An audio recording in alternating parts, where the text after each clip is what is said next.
This is Hoot, Chapter 10. And you can see my dog Reese in the background. Hi, Reese. Okay. I missed my bus, Roy muttered. Big deal. I'm missing soccer practice, said Beatrice. What about Dana? He'll live. It wasn't Mr. Ryan who'd saved Roy from a whooping in the closet. It was Beatrice Leap. She had left Dana Matherson stripped down to his underpants and trussed to the flagpole in front of the administration building at Trace Middle School. There, Beatrice had borrowed a bicycle, forcefully installed Roy on the handlebars, and was now churning at a manic pace toward an unknown destination. Roy wondered if this was a kidnapping, in the legal sense of the term. Surely there must be a law against one kid snatching another kid from school property. Where are we going? He expected Beatrice to ignore the question, as she had twice before. But this time she answered, Your house. What? Just be quiet, okay? I'm in no mood, cowgirl. Roy could tell by the tone of her voice that she was upset. I need a favor, she told him. Right away. Sure, anything you want. What else could he say? He was hanging on for dear life as Beatrice zigged across busy intersections and zagged through lines of traffic. She was a skilled bicyclist, but Roy was nervous nonetheless. Bandages, tape, goop to stop infections, Beatrice was saying. Your mom got any of that stuff? Of course. Roy's mother kept enough medical supplies to run a mini emergency room. Good deal. Now all we need is a cover story. What's going on? Why can't you get bandages at your house? Because it's none of your business, Beatrice set her jaw and pedaled faster. Roy got a queasy feeling that something bad must have happened to Beatrice's stepbrother, the running boy. Mrs. Eberhardt greeted them at the front door. I was getting worried, honey. Was the bus late? Oh, who's this? Mom, this is Beatrice. She gave me a lift home. I'm very pleased to meet you, Beatrice. Roy's mother wasn't just being polite. She was plainly delighted that Roy had brought home a friend, even if it was a tough-looking girl. We're going to Beatrice's and finish up some homework. Is that okay? You're welcome to stay here and work. The house is quiet. It's a science experiment, Beatrice cut in. It might get pretty messy. Roy suppressed a smile. Beatrice had sized up his mother perfectly. Mrs. Eberhardt kept an exceptionally neat house. Her brow furrowed at the thought of her brow furrowed at the thought of glass beakers bubbling with potent chemicals. Is it safe? She asked. Oh, we always wear rubber gloves, Beatrice said reassuringly, and eye goggles, too. It was obvious to Roy that Beatrice was experienced at fibbing to grown-ups. Mrs. Eberhardt fell for the whole yarn. While she fixed him a snack, Roy slipped out of the kitchen and darted to his parents' bathroom. The first aid stash was in the cabinet beneath the sink. Roy removed a box of gauze, a roll of white adhesive tape, and a tube of antibiotic ointment that looked like barbecue sauce. These items he concealed in his backpack. When he returned to the kitchen, Beatrice and his mother were chatting at the table, a plate of peanut butter cookies between them. Beatrice's cheeks were full, which Roy took as a promising sign. Enticed by the sweet, warm smell, he reached across and grabbed 2 cookies off the top of the pile. Let's go, Beatrice said, jumping up from her chair. We've got lots of work to do. I'm ready, said Roy. Oh, wait, you know what we forgot? He had no clue what Beatrice was talking about. No, what did we forget? The ground beef, she said. Huh? You know, for the experiment. Yeah, said Roy, playing along. That's right. Immediately, his mother piped up. Honey, I got 2 pounds in the fridge. How much do you need?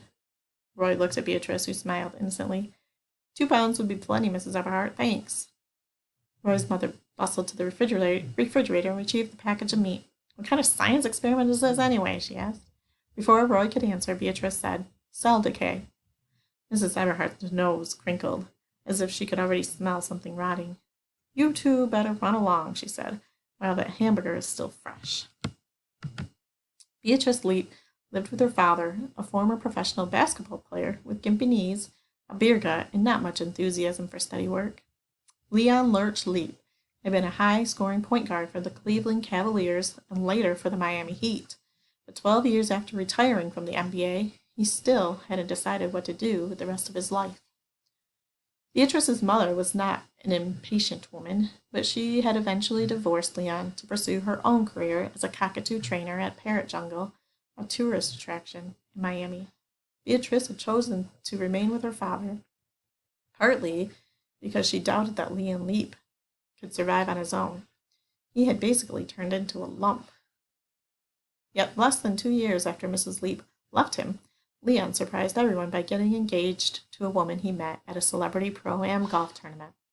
Lana was one of the waitresses in bathing suits who drove electric carts around the golf course, serving beer and other beverages to the players. Beatrice didn't even learn Lana's last name until the day of the wedding. It was the same day Beatrice found out she was going to have a stepbrother. Lana arrived at the church towing a somber, bony-shouldered boy with sun-bleached hair and a deep tan.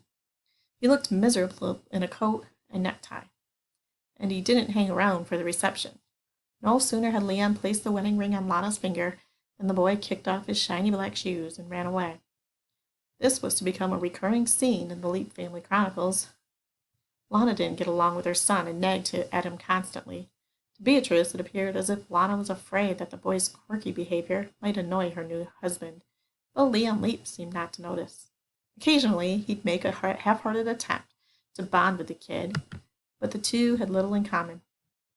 The boy had held no interest in Leon's prime passions, sports, junk food, and cable television, and spent all his free time roaming the woods and swamps. As for Leon, he wasn't much of an outdoorsman, and he was leery of any critter that wasn't wearing a collar and a rabies tag. One night, Lana's son brought home an orphaned baby raccoon, which promptly crawled into one of Leon's favorite moleskin slippers and relieved itself. Leon seemed more puzzled than upset, but Lana went totally ballistic. Without consulting her husband, she arranged for her son to be shipped off to a military prep school, the first of several failed attempts to normalize the boy. He seldom lasted more than 2 weeks before running away or being expelled. The last time it happened, Lana purposely didn't tell Leon.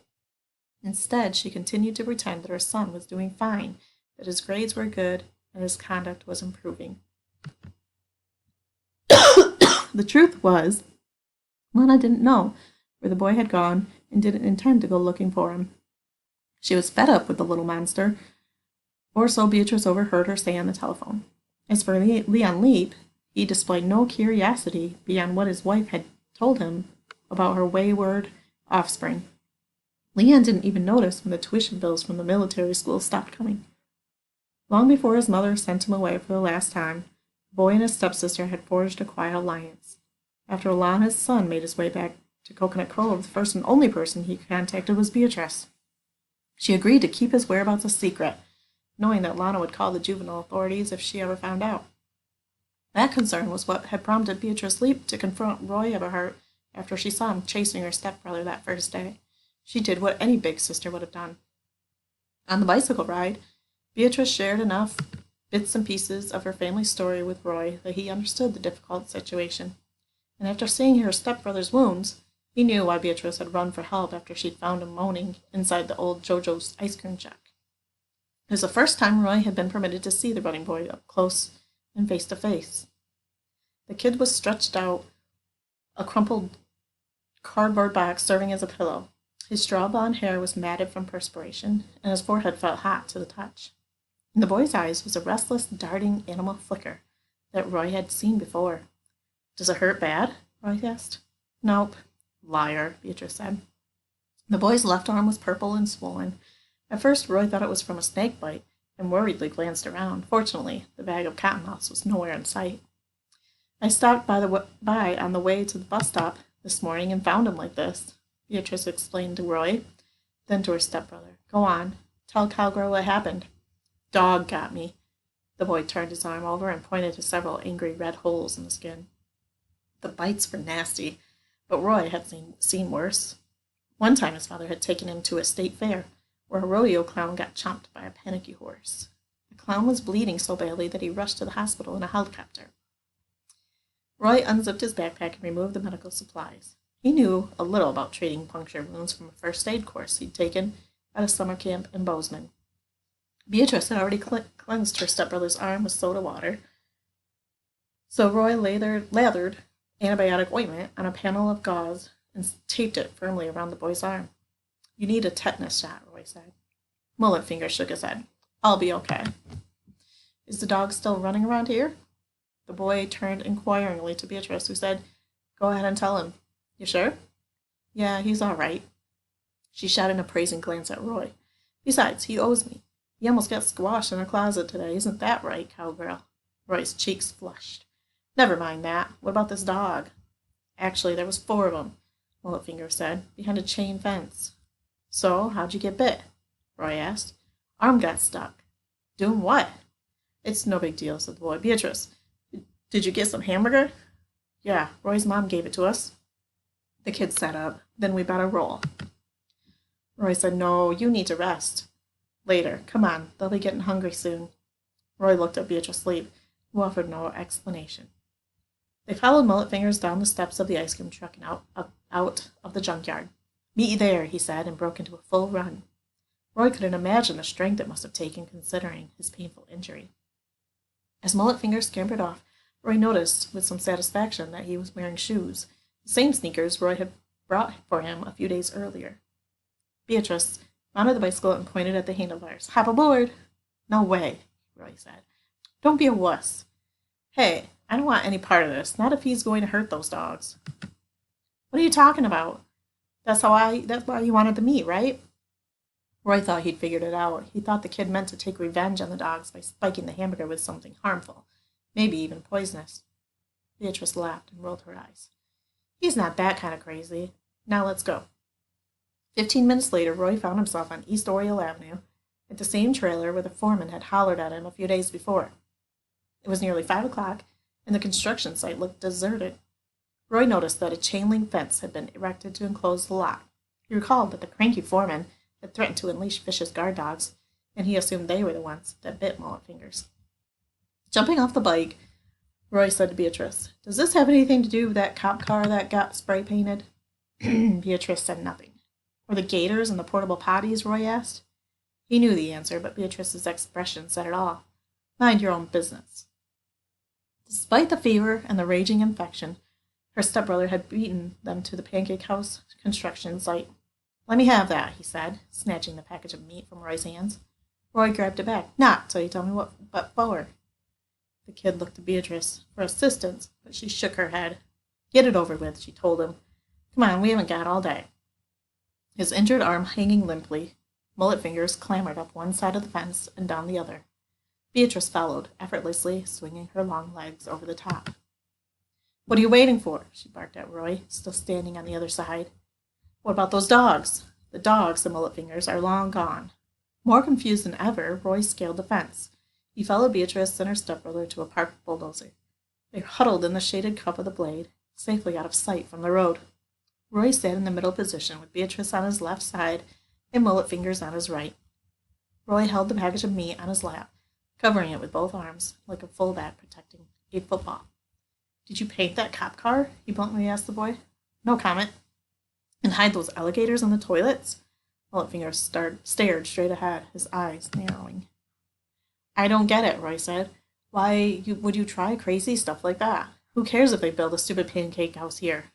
The boy's head snapped around and he froze. Roy, with a cold look, Beatrice spoke up. My stepbrother got bit by the dogs because his arm got stuck when he reached through the fence. Now, ask me why he was reaching through the fence. Okay, why? Roy said. He was putting out snakes.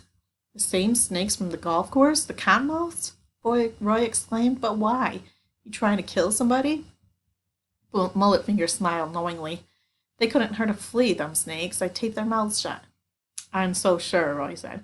Plus I glued sparkles on their tails, the boy added, so they'd be easy to spot. Beatrice said, He's telling the truth, Everhart. Indeed, Roy had seen the sparkling tails for himself. But come on, he said, how do you tape a snake's mouth closed? Real carefully, said Beatrice with a dry laugh. It ain't so hard, Mulletfingers added. If you know what you're doing, see? I wasn't trying to hurt them dogs, just rile them up. Dogs do not like snakes, Beatrice explained. Makes them freak out. Bark and howl and run around in circles, her stepbrother said. I knew the trainer would drag him out of here as soon as he saw the cottonmouths. Those Rottweilers ain't cheap. It was the wildest plan Roy had ever heard. The only part I didn't count on, said Mulletfingers, eyeing his bandaged arm, was getting bit.